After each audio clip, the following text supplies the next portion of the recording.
Hello and welcome to the Tabletop, and today we will pick a faction for you. How to pick a faction for bold action. And I will recommend to you a bunch of things. I will explain more or less how the factions work, and yes. So let me give you a brief overview how I got into bold action. And I was visiting my hobby store last year in October, and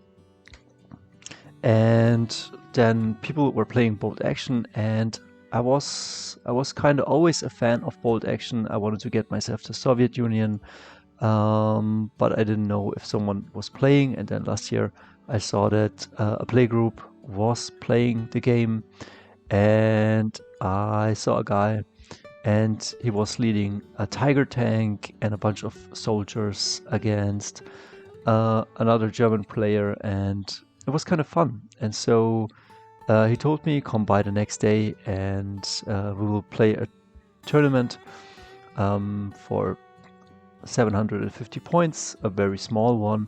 And I kind of looked at the minis, I looked at the settings, and yeah, I got some bold action itch, and I like World War II movies and all of the history stuff. And yeah, I'm into history and I'm into tabletop.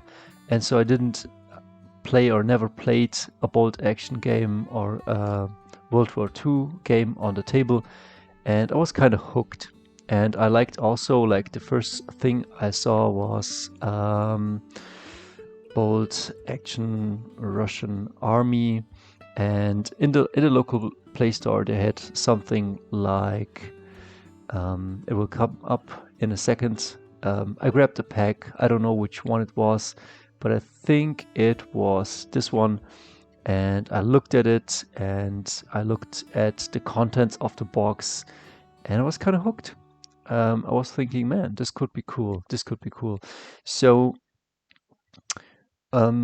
let's check out the faction. Before we check out the factions, I want to say I will show you how many factions there really are, but there are, I would say, 5 to 6 major factions.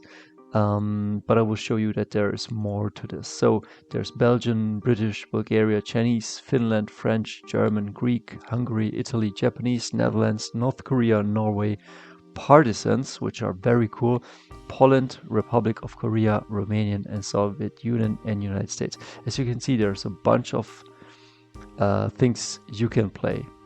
And Finland is well played, and the partisans are well played. And we have to check out the major players, and the major players in bold action, as you can see here, is Germany, USA, Great Britain, Soviet Union, Japan, and I would say maybe Italy, France. Yeah, because like they have starter armies and they have viable rules, but the major factions are Japan, Soviet Union, Great Britain, and Germany. So let's start. Where do we start? Let me check out. We'll start with the German army. So what are the German, or what is the German army? The German army, I would say, fight everywhere on the planet, and that's why they got 6 starter armies. They got an early war, as you can see, a Blitzkrieg German, then they got some Fallschirmjäger, then they got some Afrika Corps, and they got the Winter Germans, and they get the Waffen-SS and late war German Heer or Grenadiers. And they have iconic tanks. They have the Tiger, they have the Stug, they have the Puma, they have the Pak 40. They play the bad guys in some of the movies, and they play the anti-heroes in some other movies. So, and I would say bold action, many say it's like Hollywood wargaming, but I kind of like it. It is simple, but it's hard to master, and it's very rewarding playing it, building it, fielding it. And the German army is always well equipped. They have all the toys in the books. They are well trained. They are quality, but they can also be horde.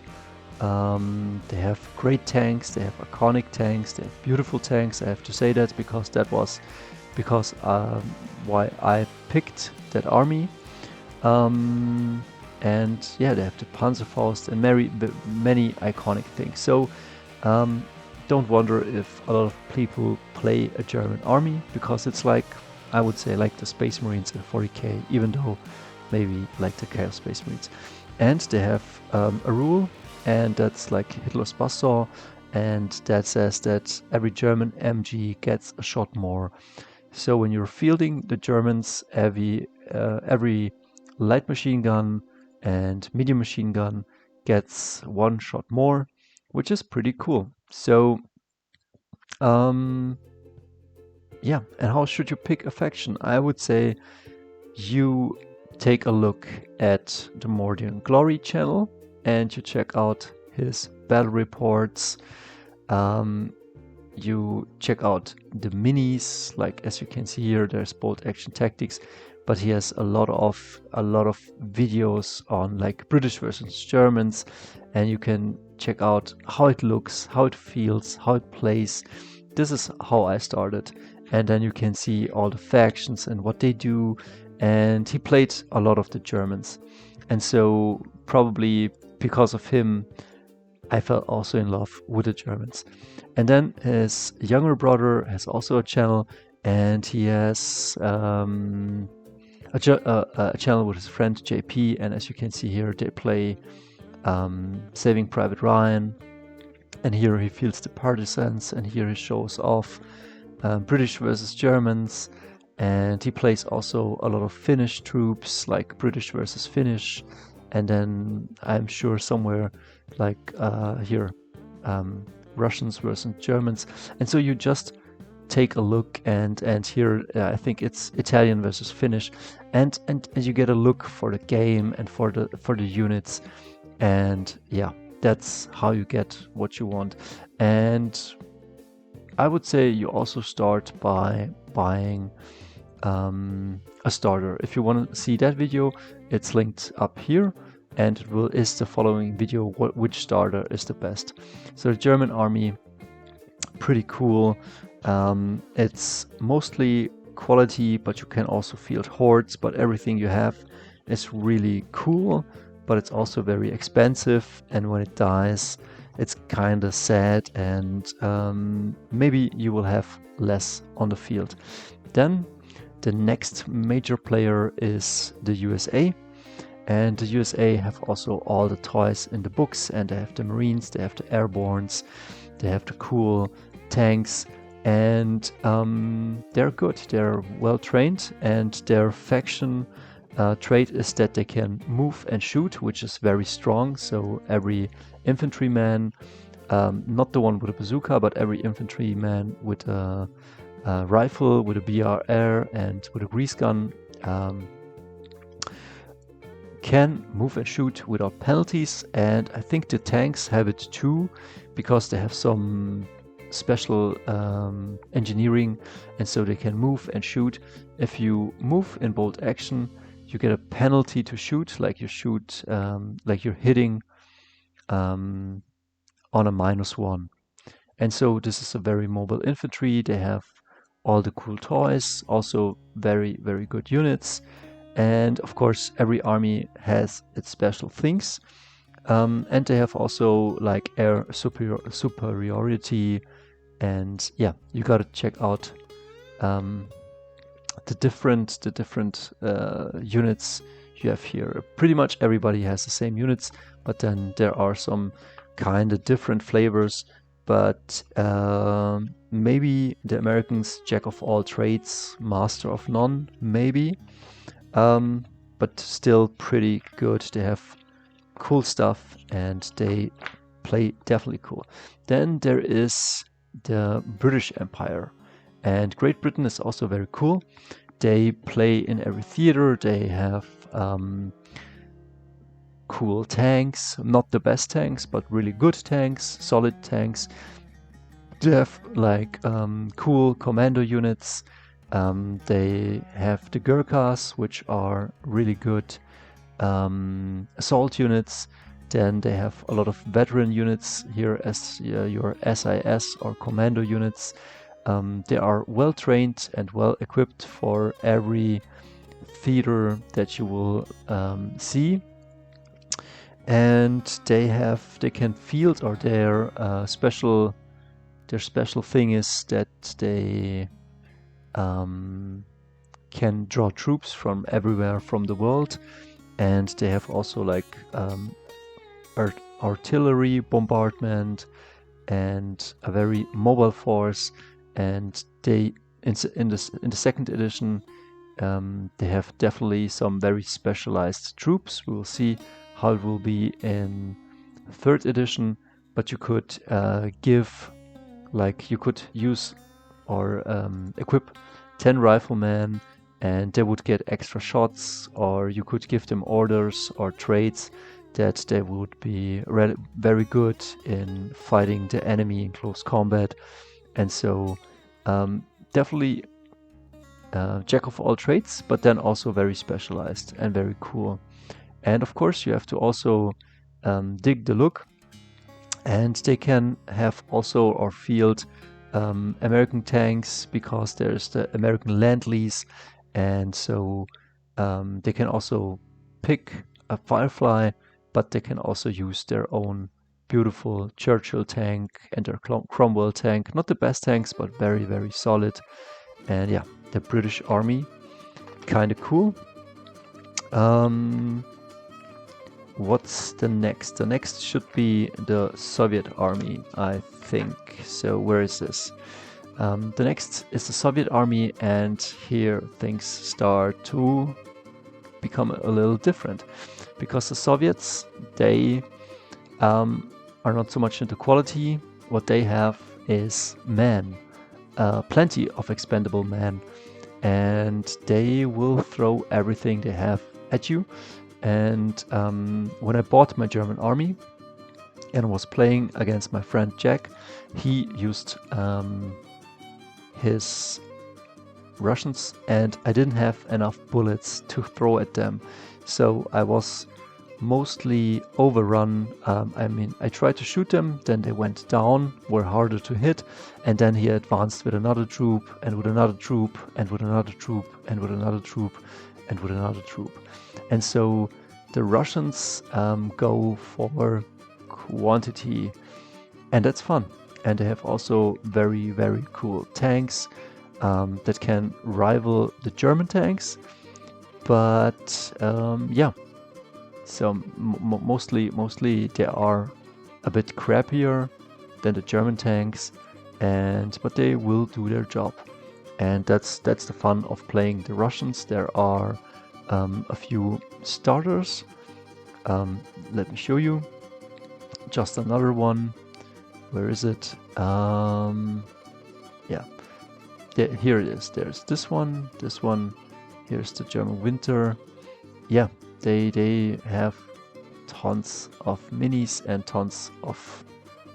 Wait a second. So bold action. Soviet starter, just to show you what they can do. And yeah, they have all the toys that the German have too. They have also Panzerfaust, they have dog mines.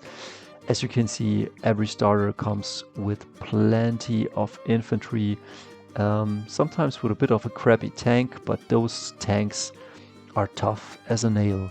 So it's kind of fun, or maybe not. And like this one is also really cool. Here you get a newer tank, but plenty of infantry and all of that good stuff. And a bunch of special things. They have also like commanders, which sometimes they bring a lot of inexperienced troops, as you can see here. And they are green and they die a bit faster than regular troops or experienced. But don't worry, the Russians will keep them in check. And it's kind of cool, kind of funny. And yeah, they have plenty of other cool stuff too.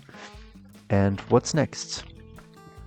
Then there is the Japanese army. So the Japanese army is also very different from what we have seen up until now. There is a rule and it's called fanatic.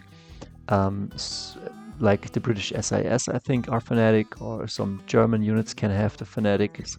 But in Japanese, they have two special traits or army traits, and one is banzai and the other is that they're fanatic. They would rather die than live in shame, something like this. And fanatic is really strong. If you engage in a close combat, they will never surrender. Usually when you engage in close combat, there is one turn of fighting, and whoever wins that close combat wins it, and all the others are either killed or captured or demoralized. So here an assault and a close combat is very definitive, but your Japanese troops, they will just fight on. They will never surrender, and that's pretty strong and pretty insane. And the second rule which they have, and it's banzai, and that's the other really strong stuff, is that when you shoot up, let's say you're shooting at all of their troops while they are advancing over the table. Japanese bolt action. So they're advancing at you, they have plenty of men, and they're running towards you. As you can see here, the officer leading the charge.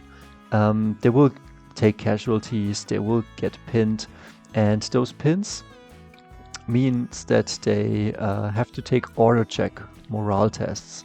But when Japanese troops are in range for an assault or a close combat assault, they don't have to take the morale check because they declare a banzai charge. So they will just charge your units and probably wipe them out or really damage your units. So this is more or less your horde army, your orc army, and you have support from the backlines. You will kind of soften your enemy up with mortar shots or tank shots or whatever, rockets, and then you will charge in and claim the victory. And those are now the main factions. You can check the Schola Progranium or Bo Mortensen for to see more factions. You can also check out Mordian Glory. He will field mostly the normal factions, but what I wanted to show you, there's also come on, there's also bolt action. There's also an the Italian faction. And the Italians, as far as I've understood, when they are winning, they will get even better. And while they are losing, they get debuffs. So it's pretty cool, I guess. And not a lot of people, but some people are playing the Italian army, and they are having always fun. So I think maybe if you want to look into the Italian army. And what I don't know much about is the French army. I don't know what's the French special trait, because this is a new army. It came out recently, but they look really cool. As you can see, I think these are paratroopers, cool units. Then these are like Tunisian or Algerian fighters. And then here they have some regular soldiers and